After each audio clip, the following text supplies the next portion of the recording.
Thanks, everyone. We have Jarmo here. So if you have any questions, please raise your hand.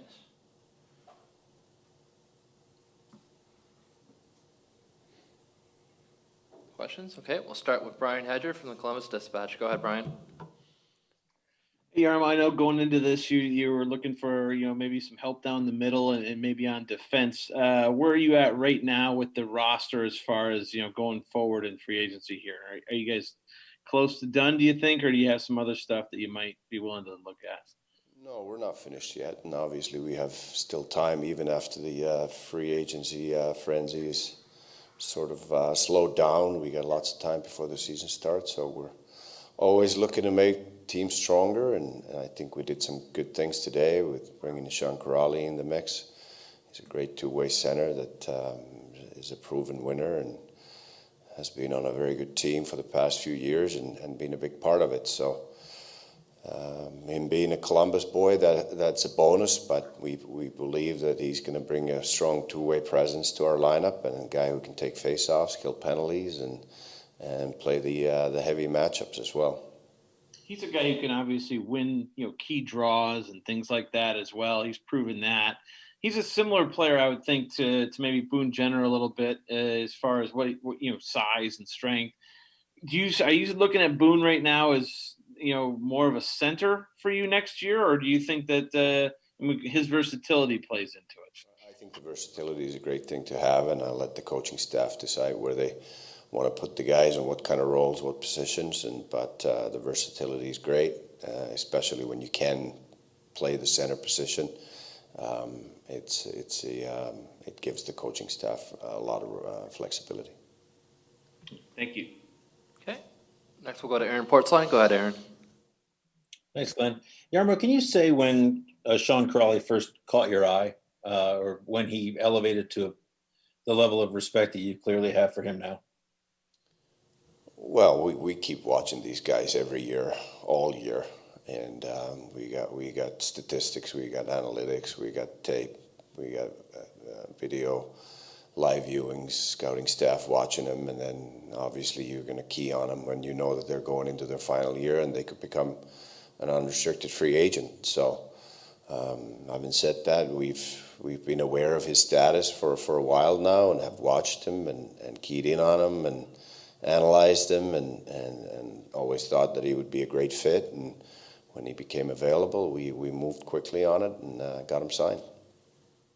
And he has played mostly, I think it's fair to say, a fourth-line role, some third-line in Boston. Do you see a similar situation for him, or do you still feel like there's room for his game and his role to elevate?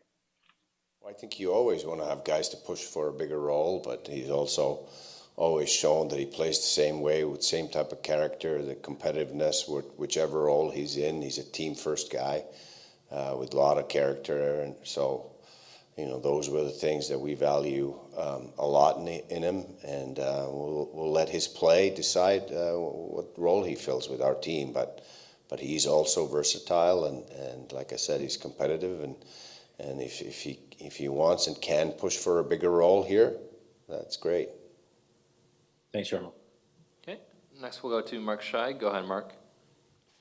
Thanks, Lynn. Hey, Jarmo. I mean, you started by protecting Eric Robinson, the expansion draft. Now you get him to a 2-year extension here. So just what is it about him that made you want to protect him? And then obviously, what do you feel like that he could still bring to your team upside-wise moving forward?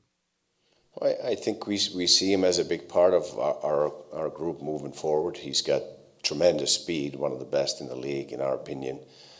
He can fly, he can kill penalties, he gets a lot of scoring opportunities because of his speed. And he's got good size, and I think his game with the puck has gotten more and more confident. I thought he played better and better towards the end of the season, finished the season strong with the Team USA, the Worlds, and he's still growing. He's still young, and we believe he's going to be a big part of us. And Jarmo, you guys were able to re-sign Gavin Bayreuther after Seattle took him in the expansion draft. I guess, were you surprised that you were able to get this opportunity? Yeah, I guess so. That's he became an unrestricted free agent. We were very happy with him last year. He played some really good games in the National Hockey League level. He's also a big leader for us down in Cleveland, and a guy full of character as well. So when he was available in the UFA market, we jumped on it. Okay, next we'll go to Jeff Svoboda. Go ahead, Jeff.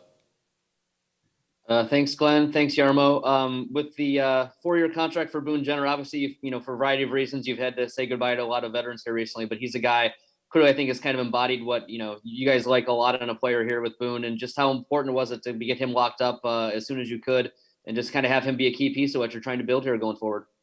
Yeah, well, I've talked about character a lot. I don't know if there's too many better guys character-wise than Boone Jenner. I mean, he's a heart and soul guy for us. He does so many different things, so many little things that don't necessarily always show on the score sheet, but he's a competitor. He's a great team first guy. He's a leader for us, and he plays hard. He shows up every night to compete and does the same thing in every practice. Elevates the level of our work and the standard here every day, and those are the type of leaders that we want here, and we want them for a long term. As you look at the moves in general you made over the last couple of days, I know there's still some more that can be made, but you really kind of shaken up the roster in a lot of ways here. You've talked about bringing in some guys that can help on the power play. I think you've added some size with guys like Kuraly and Voracek, and just in general, do you like the holes that you've kind of filled on this roster over the last couple of days, and like what you see, now that you've been able to make some of these moves over the last couple of days? Absolutely, and we got a lot of young talent in the pipelines from the draft, and we have 2 first-round picks next year again. So we got a bright future ahead of us here. We're gonna keep building here. We're far from finished right now, so I gotta get back to work upstairs after this press conference and keep going at it. Thank you. Okay, next we'll go back to Aaron Portzline. Go ahead, Aaron. Thanks, Glenn. Hey, Jarmo, what's the outlook for Patrick Laine? I think everybody understands why he would accept the qualifying offer. But do you get to work on an extension immediately, or do both sides want to maybe taste some success here and have a bit of a season next year to see if a long-term contract makes sense? Yeah, I think it was mutually agreed that we need to have a bounce back season. He needs to have a bounce back season and get to the level where he was at before, and after that everything's open. So we believe in him. He believes in himself, and let's get going here and play some games and have some success and get him back to his level, and then we can talk about the future. And Jarmo, do you suspect that Sean Kuraly, who has spent so much time in Boston with a pretty impressive group of veterans there as well, that he may have a voice in that dressing room? Is that the expectation from him from day one? Absolutely. He's as I've said not many times, we always look for people, not just only what they can do on the ice with their character, but leaders that can be a big factor in the locker room and keep that high standard that we've had here about the way we work every day. And Sean Kuraly will definitely bring that. He'll lead by example, not only on the ice, but off the ice and in the gym, and the way he goes about his business. So that's the best way to lead. I'm sure he'll get a voice there too. He's an experienced guy in the league right now. He gets a lot of respect in our room immediately for what he's done and how successful he's been in the league. So it won't be long before he'll have a voice in there. Thanks, Jarmo. Okay, next we'll go back to Brian Hedger. Go ahead, Brian.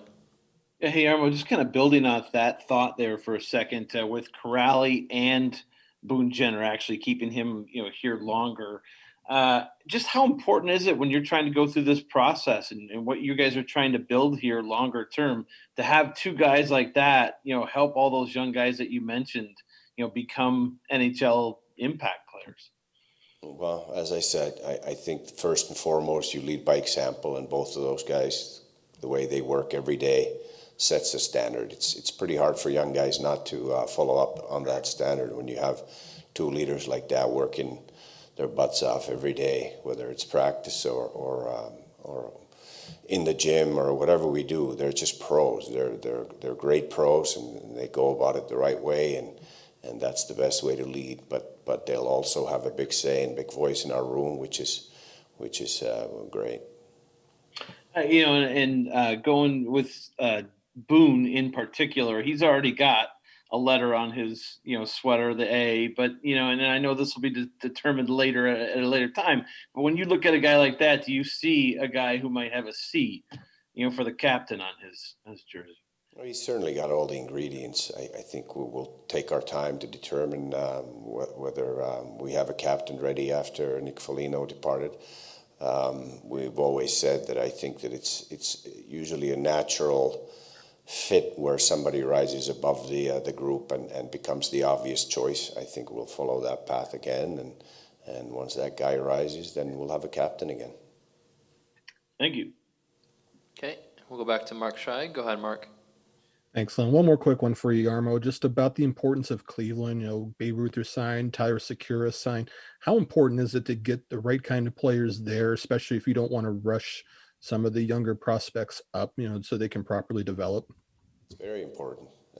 Again, going back into the leading by example, how to go about your business every day and how to be a pro, and that's really important. And whoever we have there as veterans have to be guys that are like that have a great attitude every day. They stay positive, they show the example, and also keep the locker room in order. And that's what we've always focused on with the veterans that we have in Cleveland. All right. Looks like all the questions we have. Thanks, Jarmo. Thank you.